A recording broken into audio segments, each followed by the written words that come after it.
Okay. So you're being recorded at least by 3 different people, by me and 2 other people. So your faces may be everywhere on the internet, just a fair warning.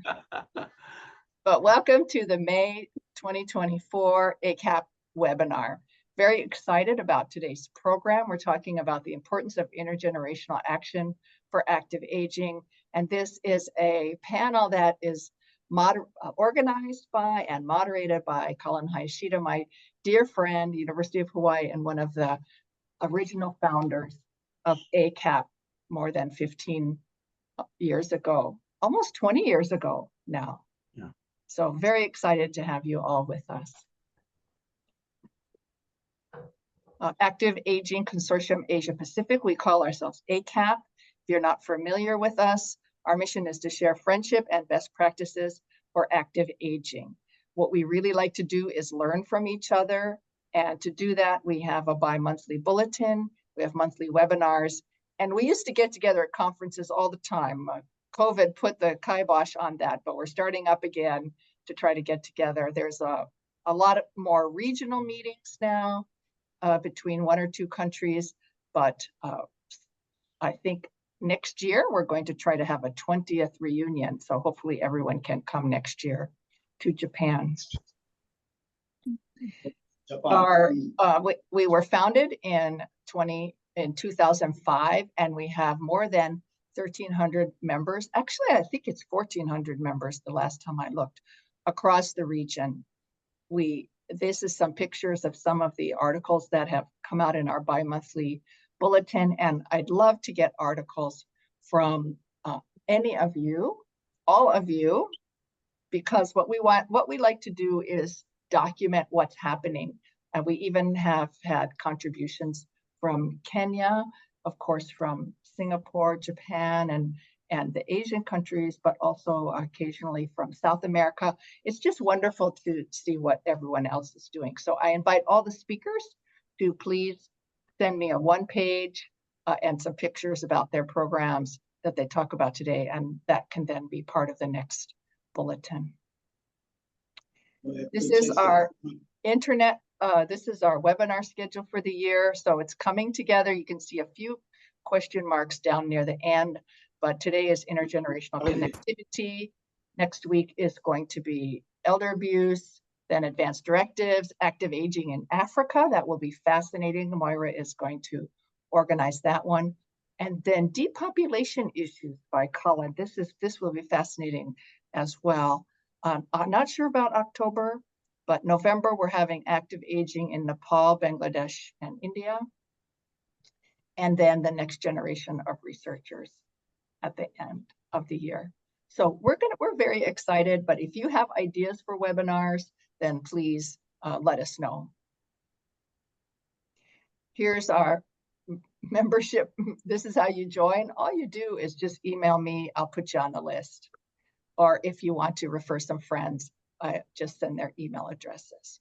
Now, just giving you warning, all the speakers, if you're not a member, you're going to become one. So I'm putting you on the list. Martha, you're going to be a new member. So thank you. Okay. So, a lot of people register. We had more than 100 register for today. Now, they won't all come. We usually get around 30.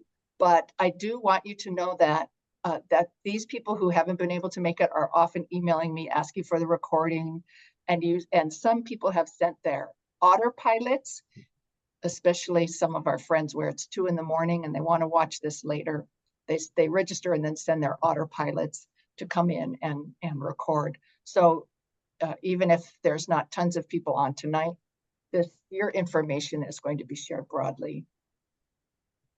So with that, I'm going to turn it over to Cullen, and Cullen is going to introduce our speakers and moderate today's session. Okay.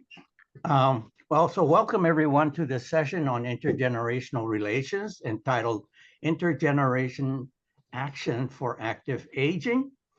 We have a good representation, as Catherine has pointed out, of attendees from all over the world joining us today.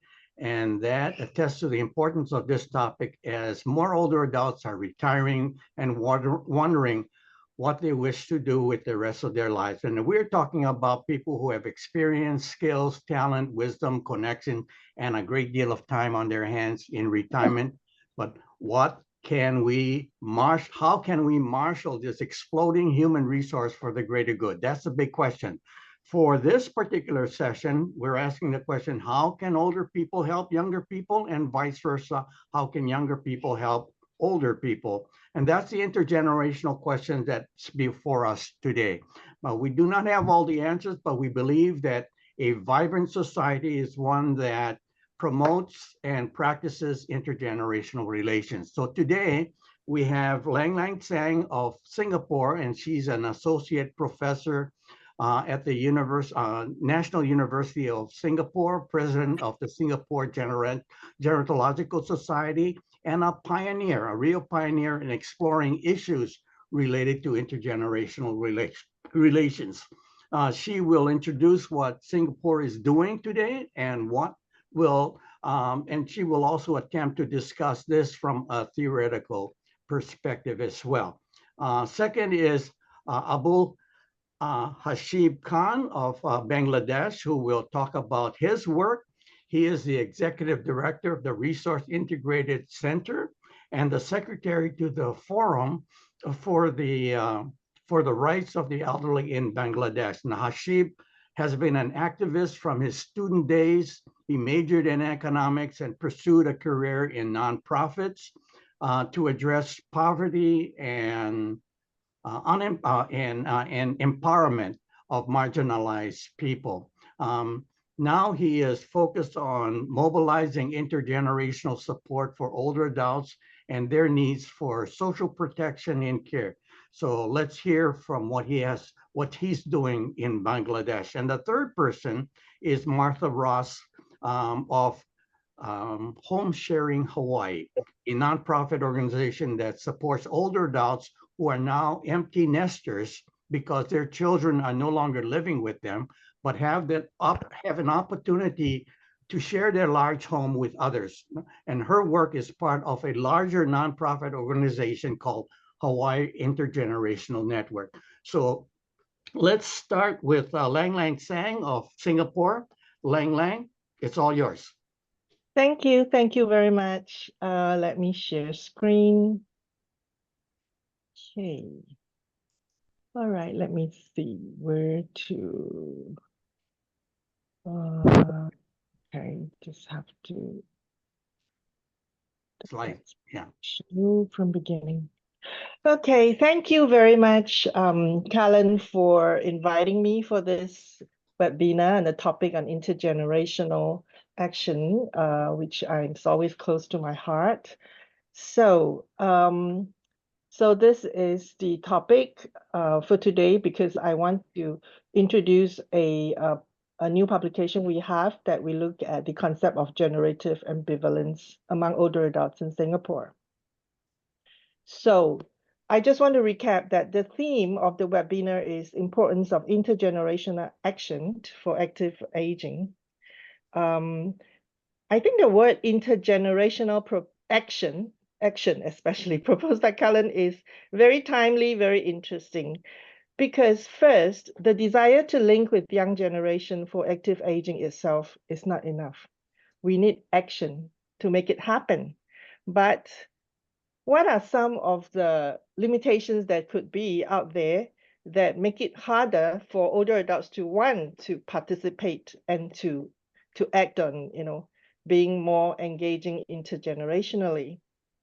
Second, I think action is really a lot more encompassing of what achieving intergenerational connection is about and need, because in the current literature, we really put quite a bit of attention on the approach itself, right? We always talk about intergenerational programs, practices, initiatives organized in a community, usually for non-familiar children or youth with older adults in the community.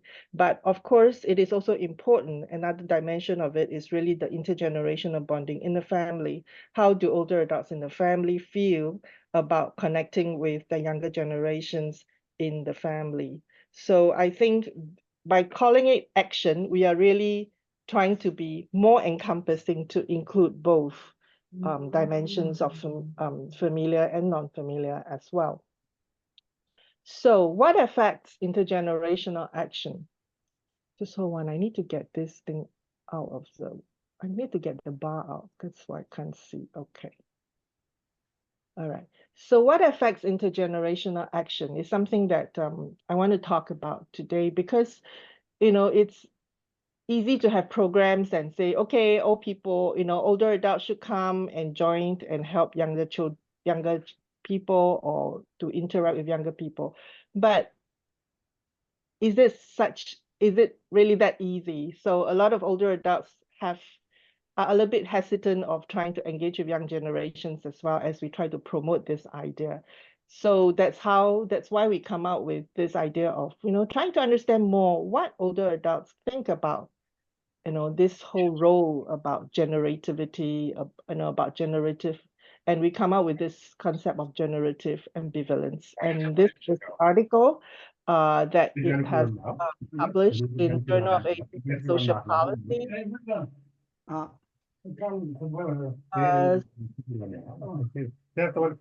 Sorry, can Dr. Krishna, mute? Yeah. So yeah, this is the article. If you're interested and you can't get a copy, just email me. Okay, the next, how do I, what's the next one? Okay, so just a very quick thing about what is generativity. In the field of intergenerational research, this concept of generativity is talked a lot because this concept came from Erickson's 7th stage of human lifespan development and is defined as a concern in establishing and guiding the next generation. So it makes sense. It actually gives an explanation of why older adults are motivated to be connected with the young, why they want to, what do they see their role as when connecting with the young. So this concept posits that older persons in later stage of life would strive to leave a legacy by contributing or passing on something that is perceived to have a positive influence or helpful to younger generation. And this would eventually lead to the 8th stage, the final integrity, integrity stage, where when one looks back in one's life, you have a sense of achievement, fulfillment, and accomplishment because of what was the generative acts that were done earlier on. Okay, but scholars have also been talking about improving, refining this concept. So for example, from scholars talking about, we need to know more about the types of motivations of generativity. So they talk about, well, there should be 4 types, like parental, cultural, technical, social. That's just one of those refinement that happens. So we will be looking at these 4 types as well when I talk further. And then there's also further need to interrogate this link, right, of this different dimensions of generativity for the self, the social, cultural, and institutional. So basically, I want to just discuss about what really affects intergenerational actions. What do older adults in Singapore are concerned of when they want, or are they interested, or are they motivated? So how generativity is promoted or hindered in certain contexts, as in the case of Singapore. So the concept here, generative ambivalence, is really to recognize that older adults has this coexistence of positive and negative generative sentiments in guiding young generations. And sometimes we do see generative mismatch happening when one's generative concern and pursuits result in poor reception from young generation. So how may current contexts in Singapore, in your country, of rapid socioeconomic, political, technological changes limit older adults' generative capacities? And I also recognize that when I use the word generativity, generative, maybe more people are thinking about generative AI nowadays, right? Because this is the word that's so common now and it's always related with AI. So the methods that and profile here, we conducted 12 focus group discussion before COVID in 2017. And then we talk with 103 older adults in Singapore who are at least 60 years old. This is a quota sampling to ensure that we have diverse representations of ethnicity, socioeconomic class, and so forth. The age profile is 60 to 88, but most of them fall within 60 to 69, which is what Cullen is talking about as, this group that can really potential human resource that's exploding. So most are married with at least one grandchild, and 61% are retired. Okay, so this is actually the thematic map that I will use to talk about the whole research findings, but it's a little bit small, so I decided to just make it a little bit easier for all of us by just having it bigger here. So the context here in Singapore is there is rapid economic and social transformation happening. There is perceived big generation gap.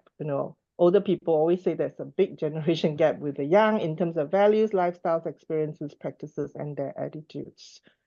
So I'm sure many of our participants here in the society are having the same kind of discourse as well.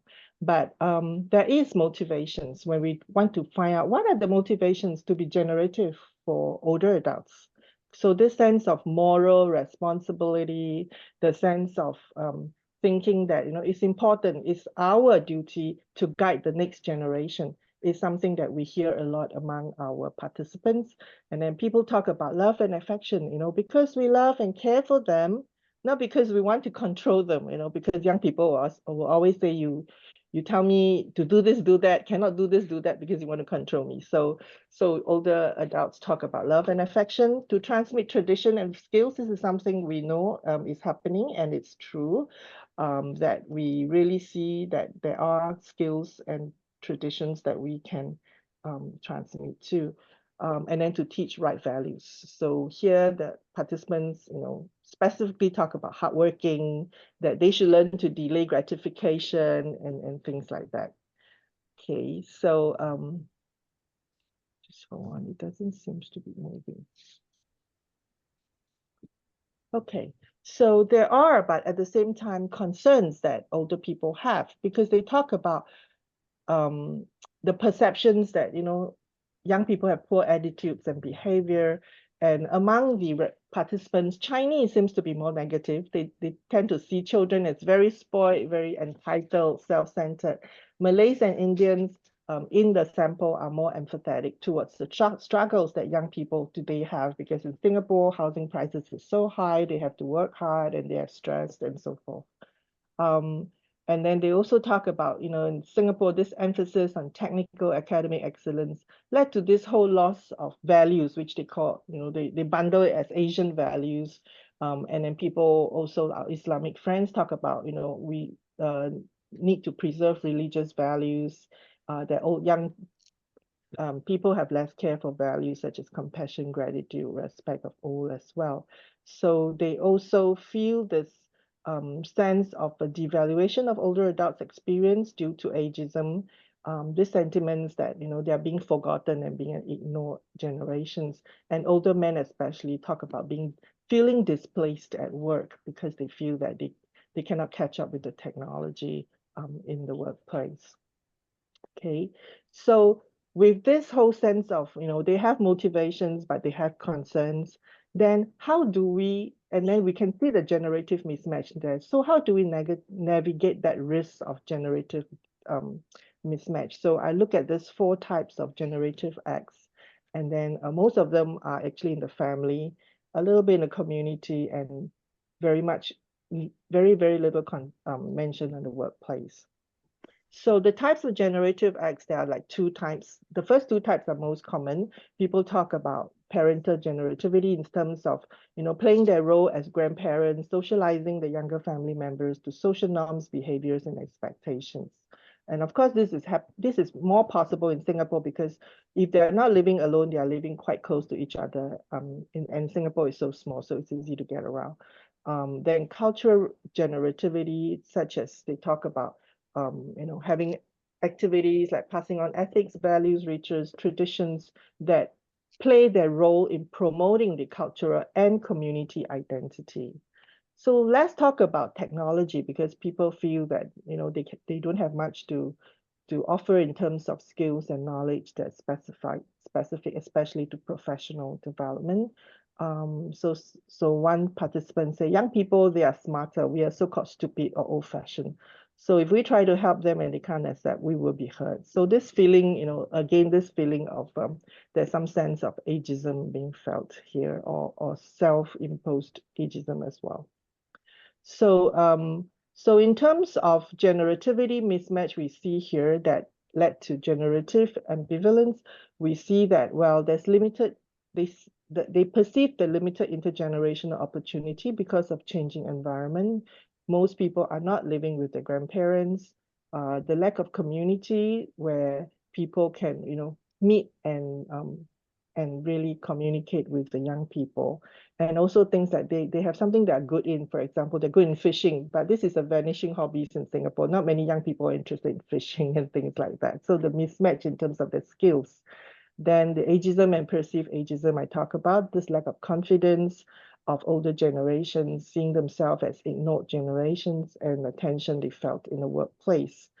And then intersectional differences in generative capacities in terms of gender, minority ethnic positionality, socioeconomic status, physical and cognitive abilities, etc. So there are differences. And what Cullen, you know, introduced in the beginning made me think that maybe we should do something more targeted at the professional, you know, retirees, because they do have a lot to offer. Then how do you really play out, or how do you promote that? I think that's something that we can talk about. I mean, we should be concerned with. So to leverage on the understanding of generative ambivalence, I think it's important, because we need to understand what are the issues so that we can better promote and make intergenerational activities and programs that are suitable, that bring out the best wisdom in them. So where are older adults' wisdom areas? How do we map their assets? I think that's something we should really pay attention to. So in family, for example, schools are so, you know, they don't actually include grandparents, but can school also kind of be more out, you know, more in talking about welcoming grandparents in activities, to develop grandparents volunteers, not just parents volunteers actually, because parents are actually all working. They actually find it very hard to be much more involved. And then community, how can we provide resources for all the community group, you know, to be able to include intergenerational components? So if you have, sorry, the typo, if you have senior community choir, can you include youth members in it as well? Can you make it more intergenerational? And then also in the workplace, we are, you know, trying out intergenerational work teams and so forth. So what is the impact? How can we better bring the understanding, you know, of both generations more to have that harmonious relationship? So in Singapore, there are things that are happening in Singapore, you know, for the last 2-3 decades. Action Plan for Successful Aging in 2023 do talk about contribution, connectedness, you know, one of the two important C's here. In fact, talk a lot about intergenerational connections, like how do you forge intergenerational bonds in the community, and then some examples and programs that they are going they're having to build bridges in the family, to have more grandparents involvement in the family as well. So these are some of the programs that are going on.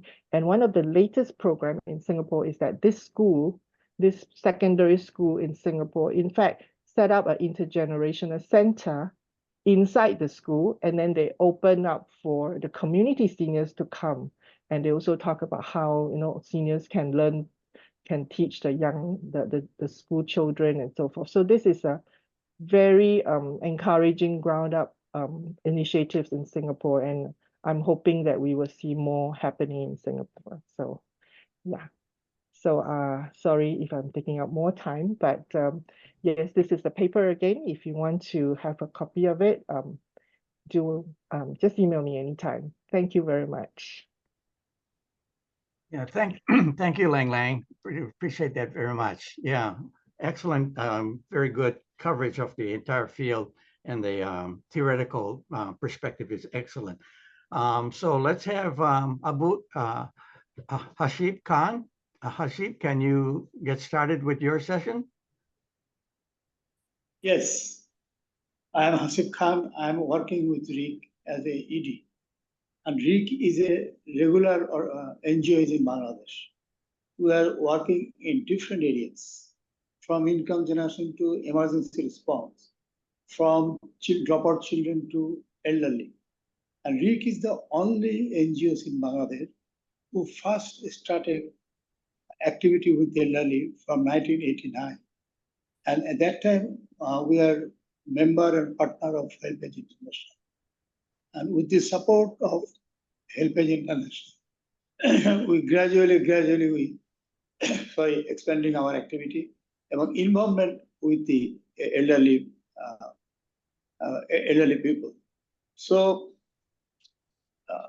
today, I am going to present some points. Introduction intergenerational action for active aging.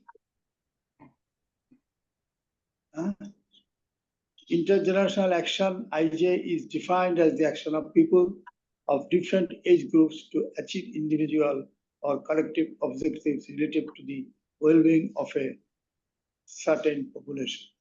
One thing I can explain you, or I can tell you, from very beginning, when we started with a group approach, and probably in the Asia Pacific region, we first organized the OPA groups. And OPA groups at that time, we engaged and involved the younger generations for their income generation, for their participation, and for their security. And we first provide them some, from microfinance, some credit, and that credit venture is running with jointly with the elderly people and their grandson or granddaughter. See, from the very beginning, we try to involve the elderly people with the young generation. But now, situation a bit changed because our nuclearization process is going very fast. But still, we have these social values, society, and infrastructural different values we are carrying. But in the main, very quick, for several regions, our joint family structure becoming the new. So I'm going to explanation is intergenerational relations are undergoing fast change for three main reasons. Number one, increase the life expectancy. It's increased in Bangladesh. And second, increase the life expectancy fast. Second, increased number of older people. It's also increased a lot. When we started, that time was 6 to 7%. Now it is 9 point something, close to the 10%. As a result, perspectives of intergenerational action are changing, and that requires a new assessment of intergenerational relations. Definition of active aging and three key areas. WHO in the year of 2002 first developed a full definition of active aging. Active aging is the process of optimizing opportunities for health, participation, and security to enhance the quality of life as people age. Three key areas are increased actions. One is old age health. This is very imminent in Bangladesh. Then barriers and opportunities of older people's participation in all levels, from family to political institutions. Security, from economic to climate security, from shocks and displacement. It's happening in Bangladesh very quickly. Increase IGA for old age health as a part of active aging. Increased care support. Family networks and community youth volunteers engaged in identifying the care needs of vulnerable older people and mobilizing support to address those who need. Using a scaling up the intergenerational self-help club approach to promoting and preventing healthcare. Develop an intergenerational approach by forming intergenerational self-help club. to deal with older people's health care. Intergenerational campaign build and scale up. Intergenerational social campaign to make health service providers and responsive to health needs of older people. Increase intergenerational advocacy. Intergenerational advocacy to change policy and develop a program to minimize out-of-pocket expenses. Promoting older people participation under IGA organizational frameworks. Scaling up intergenerational self-help clubs. Intergenerational actions for promoting older people's participation in all levels, from family, community, and institutional levels. Increase in intergenerational awareness campaign. Awareness campaigns are used communication materials, social media, TV channels, and special radio programs to encourage older people's participation. Increase intergenerational campaign for creating an enabling environment. Introduce dialogue with transport providers and transport service providers and real estate developers so that they keep the physical environment suitable for older people's mobility. A precondition for their increased participation. Intergenerational actions will promote old age security in the following ways. First, intergenerational actions on effective universal pension, access to government economic resources, and private sector support for older workers. Dialogue with these stakeholders. Second, get older people free from abuse, trauma, and torture. Intergenerational action would empower them so that they could access to support service by themselves. Third, intergenerational sections would link over people with organizations engaged in mitigating climate change effects by creating resilience. Fourth, intergenerational support for extremely vulnerable older people on health matters, cancer, stroke, dementia patients. Key points of South Asia and Bangladesh income generation activity. Intergenerational activities. Joint and extended family structures gradually declines, and any alternative mechanism to organize and support intergenerational action has not yet emerged. Urbanization and migration weaken. Intergeneration action initiatives. The government and CSOs are at a very early stage of institutionalizing and developing programs for intergenerational actions. Then, key points of active aging in South Asia.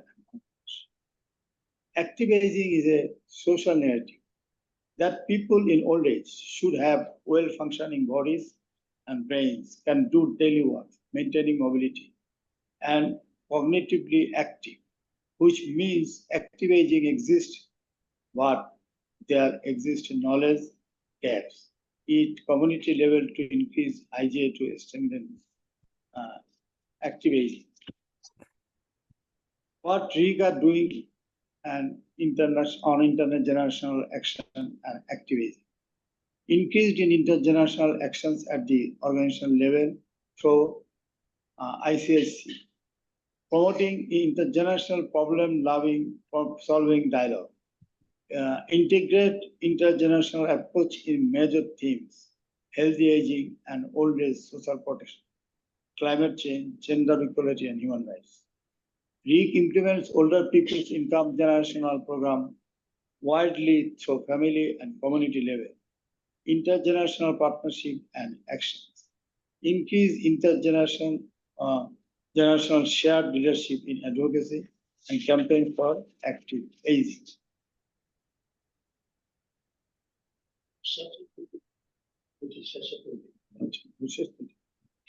So, what is intergenerational self-help group? Self-help club. Intergenerational self-help club is a is a multi-generational organized support action. It has first introduced in Vietnam. Now we adopt and scale up these activities. Thank you very much. Conclusion, oh yes. Okay, thank you. Conclusion, we have. Let me say the conclusion and recommendations. Conclusion: in South Asia and Bangladesh, intergenerational actions are still in transition from family to program and institution. Though informal networking is declining, but it is still in transition. Recommendations: first, intergenerational social dialogue to promote active aging and social protection. Second, explore and identify the best practices. Third, the study on the exclusion of intergenerational action and active aging into Bangladesh and South Asia policy.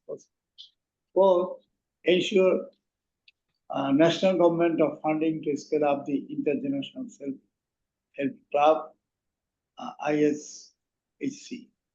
So this is our conclusion and recommendation. So thank you very much. Give me a scope to say something on intergenerational action. Thank you very much. Thank you, Hashib. Thank you very much. Okay, so thank you, Lang, Hashib, and Martha for. Oh, now we have Martha. Martha, I'm sorry. There's some things about her program, Home Sharing Hawaii. Go ahead, Martha. I'm sorry. That's all right. No problem.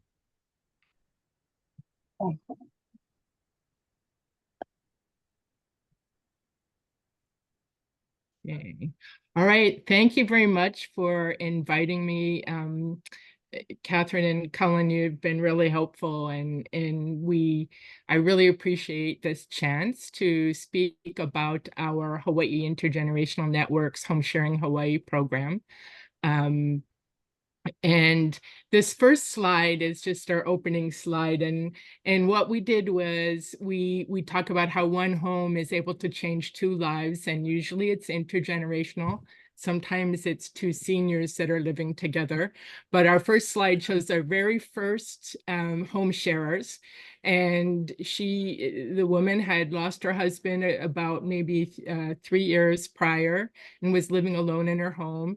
And this is a young person that came to Hawaii and she took a break from school and wanted to kind of explore life. And they were a perfect match. Rosie needed to know more technology. She loved having to share her cooking skills and life experiences. And Ocean was willing and open to learning about that as she tried to figure out how long she should take a break from school. So it was a very good combination. So I'll tell you a little bit more about our program. Okay. So first, Colin reminded me to kind of orient people to what we're talking about. Our program is in Hawaii. And so that's the one slide that you're looking at, how we are kind of apart from the continental US. And our program actually is only on one of the Hawaiian islands, and we're on the island of Oahu at this time. And so the mission of the Hawaii Intergenerational Network, I think, kind of connects to what you've been talking about in terms of action and active seniors and intergenerational work. And the mission, Hawaii Intergenerational Network, is a nonprofit that actually started in 1995. And the general concept is to improve the lives of people of all ages by promoting and supporting intergenerational connections through advocacy, education, employment. One of the programs that was part of originally of this program was to bring together adult daycare for seniors with early childhood education center. And so they did that for quite a while. But the current program that they're featuring is this Home Sharing Hawaii. And basically it addresses the issue of Oahu seniors in terms of wellness. What we're finding, and I'm sure all of you are already aware, is that people that live alone are often facing depression, loneliness, which can lead to other health problems. And we also have an incredible affordable housing access limitation here in Hawaii.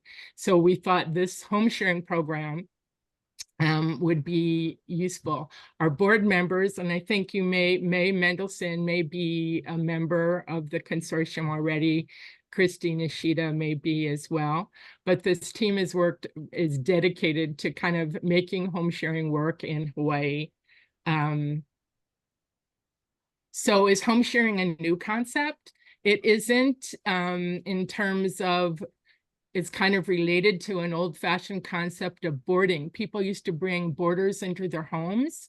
Here in the United States, they brought them in to, when there wasn't a lot of housing access.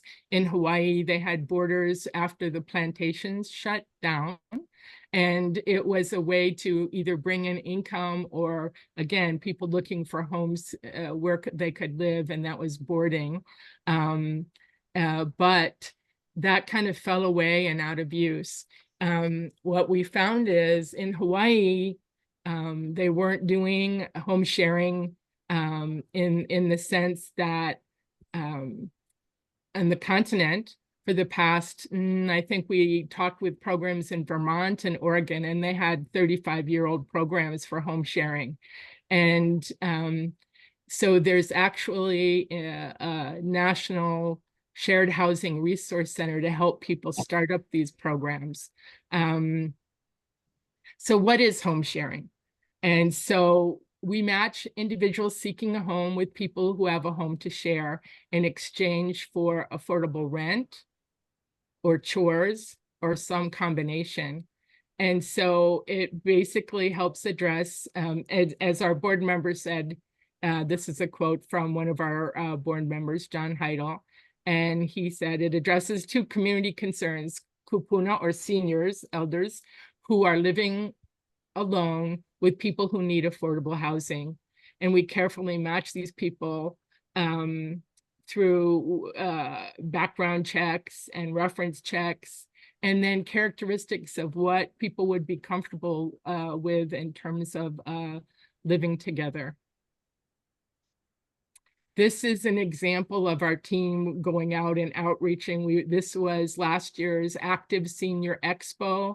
They actually have thousands of people attend, and there's all kinds of programs there and sharing information. They had a pickleball court. They had programs on disability, sharing information, but it's a one place where everybody can come and learn. So this gives you an example of our team, and we try to be intergenerational.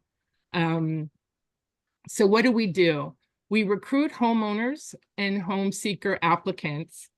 And when we get applications, we conduct interviews. We do home visits to make sure the home is a good place to live. We do background checks. We introduce matches. We share sample agreements. And when we introduce people, we go with them. We meet at the homeowner's home. And let me just back up. A homeowner could be someone that owns their own home or someone that rents and has a home, but their landlord is willing to let them rent out a room, for example, if they have 2 rooms. So that's really important to think about. So when we do the introductions, we basically are introducing the folks. I've already talked to them. I do most of the pre-introduction work at this point. And we let them know bios. Do you think this is going to be a good fit or not? We talk about it. And then if it's going to be, then we do the introduction. And then we basically say, today's just a chance to get to know each other, to talk a little bit, for the home seeker to see the home. And then I'll give a call later to say, do you think it's a right fit or should we keep looking? If it's a right fit, then we do a up to 2-week trial period. And we're not vacation rentals, so that's really important to know. It's actually people that are looking for a home. and people willing to share their home. And we really encourage minimum 6 months, but usually it's more than that. And right now there's no charge for our service because we're either grant funded or we have a lot of volunteers. Okay, so just to give you an example, the benefits are some of the things you've been talking about. It helps increase maybe seniors that are on a fixed income, they might need some funds, but they don't need that much. They're willing to share their home at a more affordable rental rate. And then the person that's looking for a place, they're definitely saying, okay, I only have this much money, but maybe there's some chores. And a lot of our seniors are saying, yep, you could help with changing light bulbs. You could help driving. I don't drive as much anymore. I just feel more secure to have someone living in the house. I'm a little bit afraid to live alone these days. And so you hear those kinds of things. Let's see. Again, we also encourage people by doing this background checks, the interviews, and also reference checks. And we do that for both the homeowners and the home seekers. We do, if people decide to live together, they have to do an agreement. We urge them to do an agreement, get that in place.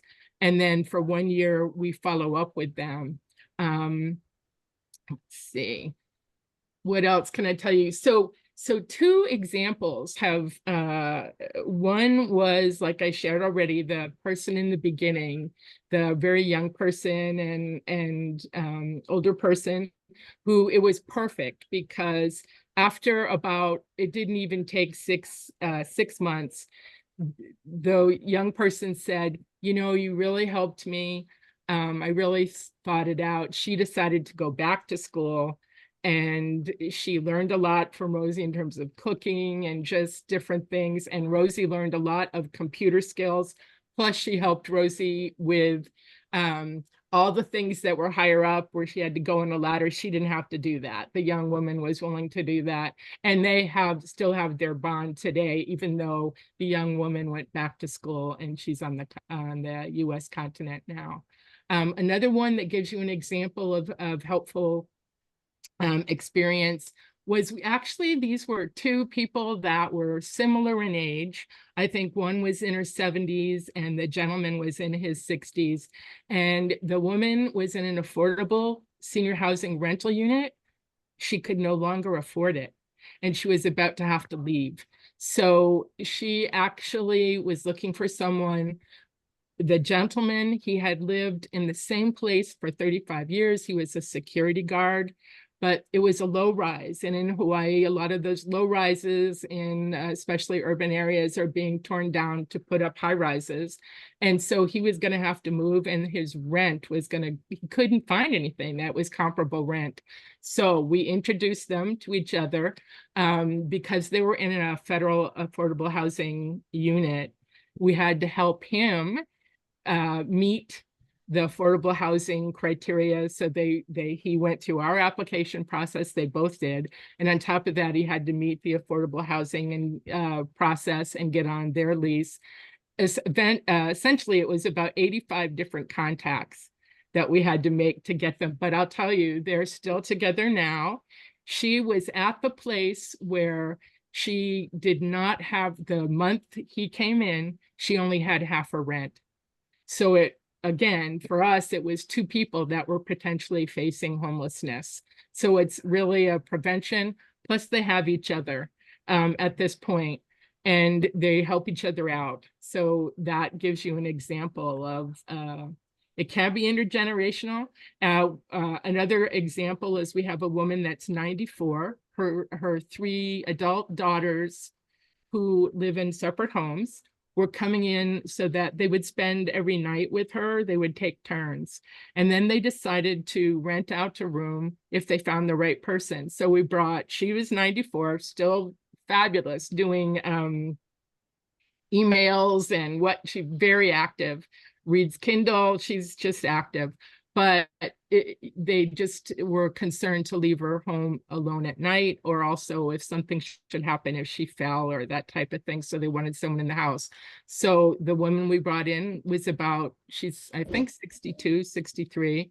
So intergenerational in that way. But they are together, and now the daughters don't have to come over every night. And everybody's really pleased with how it's going forward, and it's helpful to everybody. And they found connections. The homeowner, the 94-year-old, had time in Hilo, and it turns out so did our home seeker that moved in. So they really benefit each other, and they've embraced her as part of the family. She comes to their Sunday dinners that they have as well. So our applicants really range in age from, it's all adults, 18, but 18 to 94. I have to update this. Recently, we've gotten a lot more home seekers, and I'd say we're now 3 home seekers for every 1 homeowner that we have. And it really speaks to the need for affordable housing here. And we're really hoping to be able to grow the program, but we're not going to address all the affordable housing needs. And the kind of the wonderful thing is that we help people age at home in their own homes as long as possible as well. We don't do healthcare, but it's really helpful for people to have someone in the home, and it's like having that built-in wellness check, so that you're making sure the person is safe, and if a fall happens, there's someone there. We also are, even though we're based on Oahu, so that's where all the homes are, but we have, every island has submitted applicants with some people work on the island and they live on another island, or returning residents from the continent are looking for a way to return home. So it gives you a sense, of what we do need more homeowners, and we're constantly recruiting for that. Which I'm saying here. So what do we need to succeed? We, of course, need more grant opportunities and more donors, spread the word about the program. We are really, the other thing anybody could do is fill out a survey about home sharing, and that's on our website. You see our website there, homesharinghawaii.org. And that's pretty much it. Okay. That gives you a sense of our program. Thank you for letting me share this information. Okay, thank you very much, Martha. Yeah, and thank you for the others as well, Lang Lang and Hashib and Martha, for your time, for sharing all this information about initiatives that are going on all around us. So this relationship, is an important one that we need to consider, because some people have even talked about, the impending development of intergenerational conflict that can have all kinds of repercussions. So anything that we can do as older adults to help the next generation can moderate or minimize that kind of thing from happening. And these are examples that we're talking about. So some of you might have questions. Would you like to share some things that you might, that came up that you'd like to share or comment on, or ask any of them about? Any questions specifically? Raise your hand. Cullen, there's one question in the chat. It says, what does RIC mean? And I think this is a question for Hasib. What is RIC? RIC stands for Resource Integration Center. Okay, Okay. resource. That's his nonprofit organization. Okay. That's the nonprofit Resource Innovation Center. Okay, very good. Yeah. Okay. Any other comments or questions that anyone has? In the meantime, we've got people like Art Kimura, who's on right now, and then we've got another person from Hawaii, Al Ogata.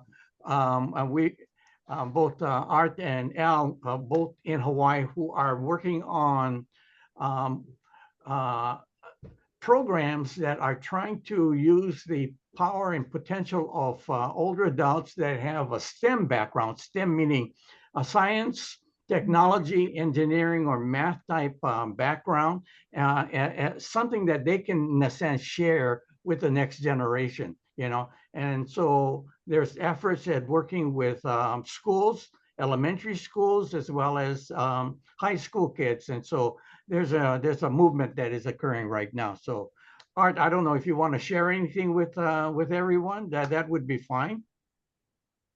Thank you very much. I enjoyed the presentations very much. Very timely.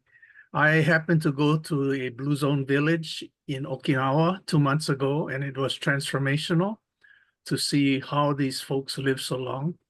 And part of it is the relationships that they have with one another. We are going to start I've been involved in scholastic robotics for 35 years. So we're going to start a robotics program in which students, elementary through high school, will be mentoring groups of elders to play a robotics program. But I do have a question. I did type it in the chat. Has anybody identified an intergenerational sport that both young people and old people can play fairly? One of the things they do in Okinawa is they play a game called gate ball every day. And I've seen that they play gate ball in Hawaii. It's like a croquet type game invented in Japan. But has anybody found a game like that multi-generations can play fairly? Can I say something on this issue? Yes, go ahead, Hashi. Yeah, these things we implemented 15 years ago. The playing football, a young team and a elderly team. And Upajala officer was the referee. Nicely, it happens. And annually sport we organized, where elderly people is participating, young people also participating. And it creates a lot of sensation of that area. So yes, we already started this thing.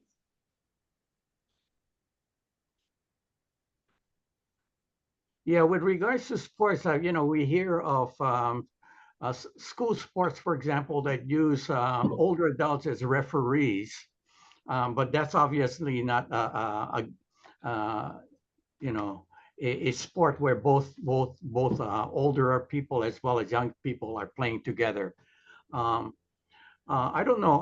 I think Takeo, there's a program. I think was it in Misato Machi or one of those towns where they actually have computer games that use both young people and old people playing together.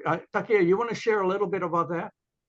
Yes, and now Japanese society promote esports, and it's a very good chances for cooperative playing with the younger generation and the older persons.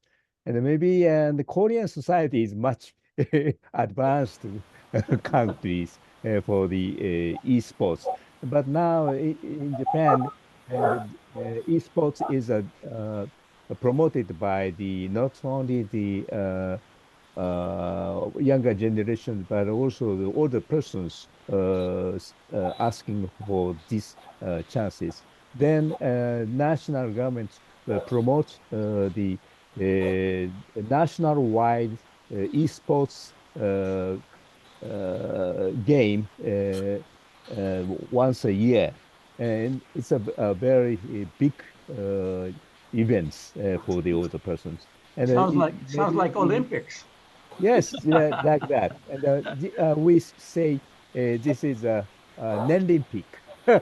Nending is a ring of trees, and maybe also the in Fukuoka City we have a dementia-friendly centers, and these centers promote this kind of collaborative games for older persons and the younger generations, and especially those who have dementias, they can enjoy with the younger generation. Yes.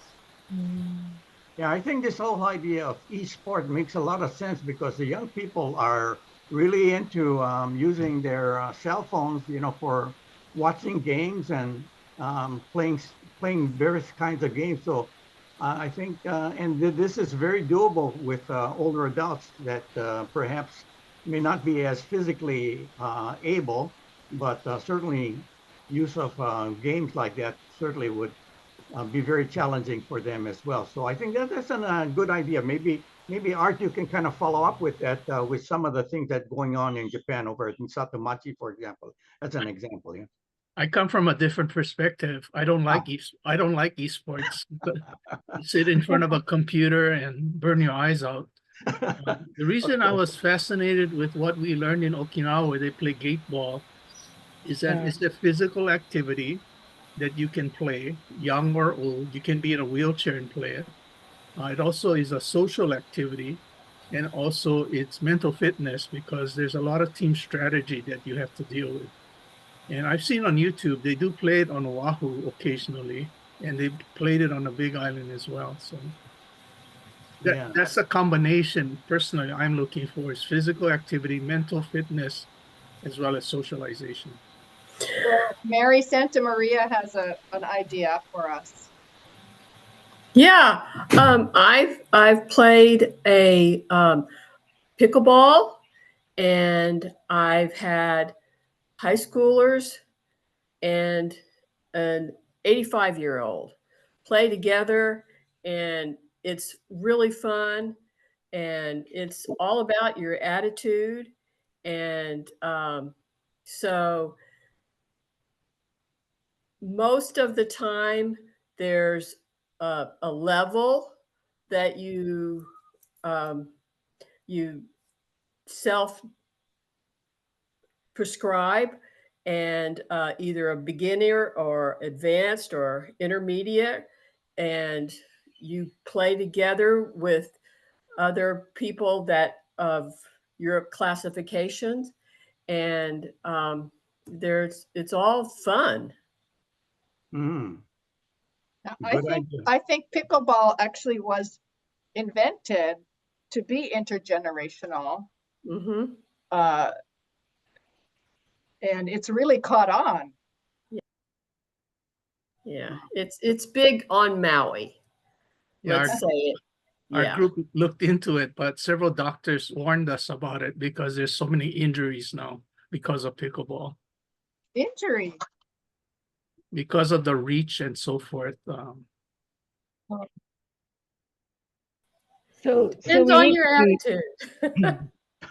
So we need to be innovative. I think there are a lot of rooms for innovations for intergenerational kind of engagements, right? And I think sports is really one that we should look into, something that's suitable for both and trendy as well. Yeah. So number one, we've got to find something. Esports being one, but perhaps Art is saying that this is not necessarily the best. Pickleball being another, but we need to find something, and then down the road, perhaps create an association where leagues can be formed and it can be fostered in a bigger way. Yeah, down the road. Yeah. Okay, good ideas. Any other suggestions? Yeah. Comments?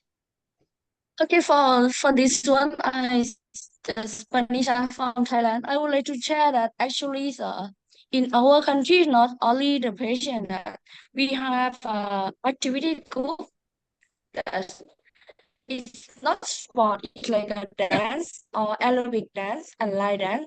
That's all generation that just come to work together, and they love to work as a team. Actually, they're really happy to sing and dance. Many of the depression and silence is gone. The loneliness is gone, and she's like get up to be a younger, better than before. I think that the cultural and social activity always makes them more energy. Yeah, thank you. Thank you, Panicha. Yes. Any other comments? Moira, are you going to suggest something? Thank you.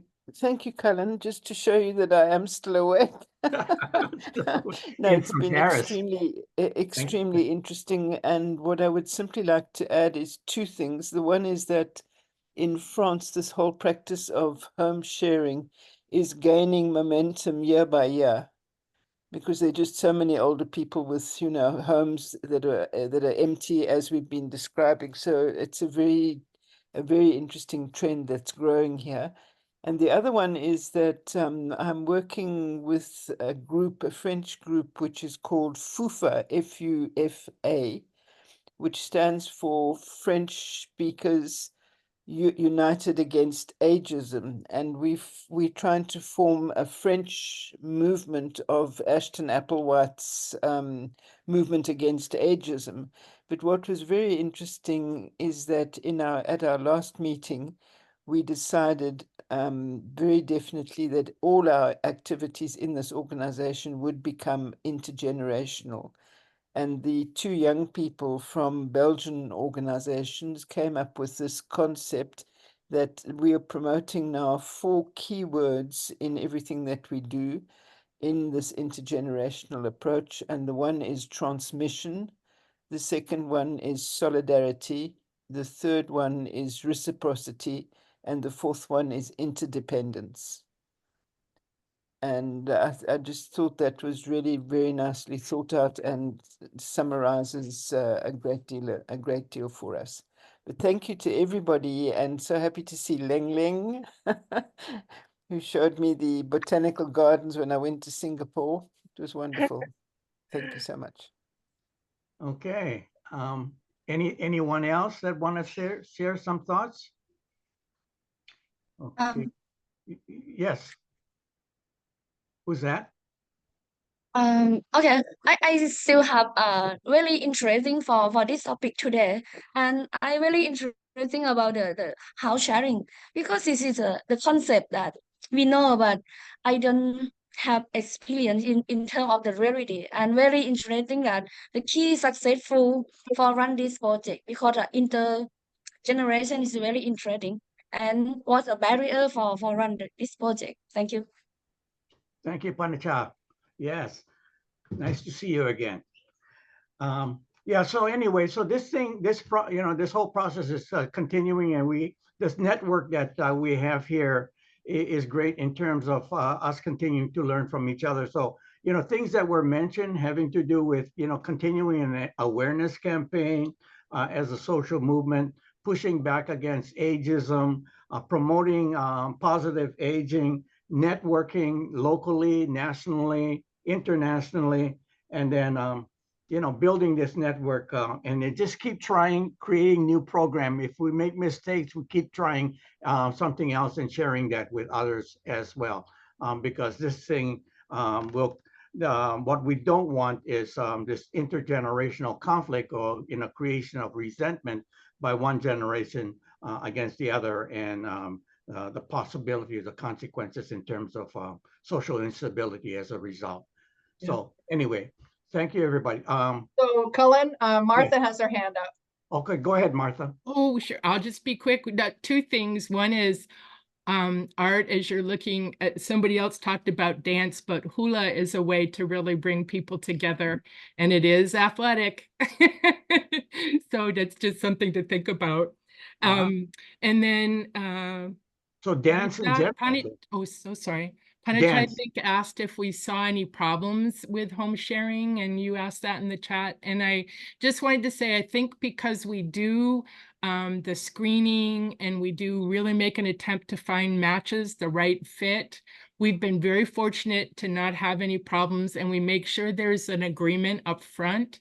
So you talk through, we borrowed an agreement from a law center, and of course it's like 14 pages. We don't have them fill it all out, but they look through the things that come up, and that you should talk about. And so we have been very lucky to be able to do prevention work, and we haven't had problems. We do know it could happen though, but thanks. Okay, Catherine, go ahead. No, I just wanted to know how many people you've matched already. Is it like 100 or 500? I know.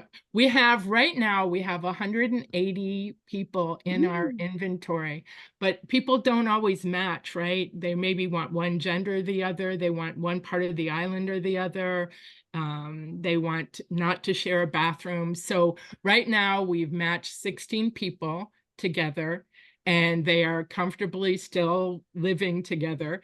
And so we'll just keep working on the other people that we have. And so we just got to keep recruiting. What the National Shared Housing Resource Center, when they've talked to all their programs, the magic number seems to be you move much faster when you have 100 of each.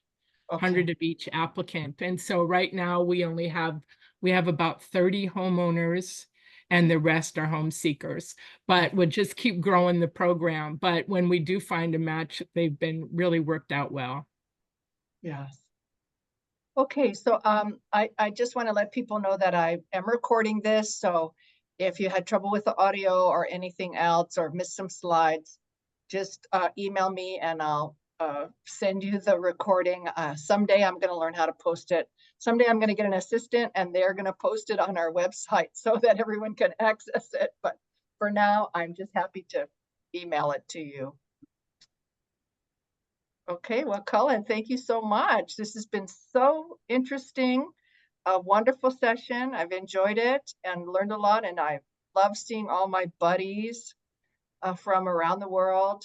So thank you so much for coming, and Art, good to see you, and just wonderful.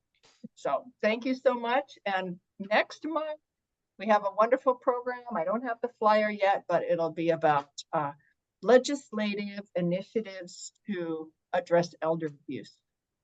So I think everyone wants to know how to do that. Okay, thanks everybody. Thank you. So nice to see our Nice to see everyone. Thank Bye-bye. you. Bye. Bye-bye. Bye. Thanks, Kellen. Thank you. Thank you, Professor, and all very great person. See you. Good presentations today, yes. Excellent. Okay. So Moira, you're getting ready for August. I'm looking forward to that one. Oh, I think you're on mute. Yeah, we have a meeting on the 30th. Okay. And we're quite excited about it because we've got somebody from the ILC in the UK who's coming to present their age healthy index. Oh, lovely. Yeah, that is Yeah. fascinating to me. That is, and they'd be very happy to come and present it to you. Yes. It's Well, that'd be a good 122 idea. countries. That'd be a good idea. We could do that aging index. There's also a guy that did one for Asia. Oh, super. So maybe you could Yes. have the two of them. That would I be think he interesting. still lives he's been living in Korea. He's from, his name is Middle Eastern name, but he's been living in Korea. Yeah, I'll ask about that. Is he still working?